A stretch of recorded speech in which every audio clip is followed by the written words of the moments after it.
It is chaos over here, even more so than normal. If you've ever visited the garden, you know that we have a ridiculous number of potted plants. And so we've been hauling them in like crazy and making room for them. And the priority has been to get the big tropical plants that would be difficult to replace. Ask yourself what you'd like to save and where you have room for it. You don't need a greenhouse. You can save plants in a window.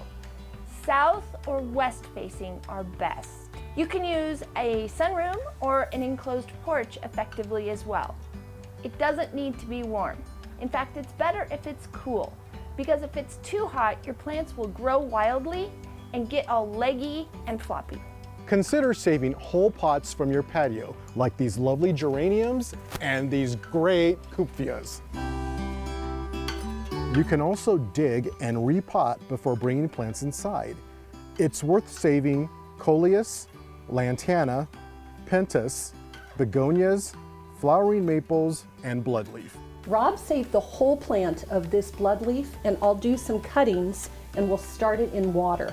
Coleus, sweet potato vine, and bloodleaf start best in the water, and once they grow roots, you'll put them in pots of soil.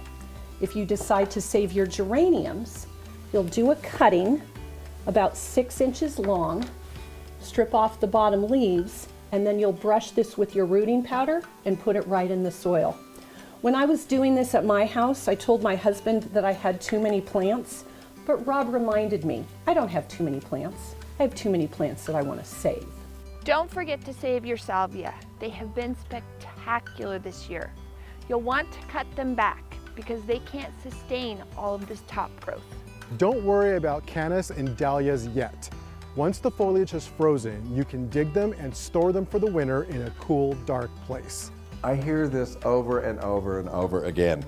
People say, well, I don't want to bring any plants inside because they have bugs. You can take care of the bugs with a soapy spray, or you can use a systemic insecticide.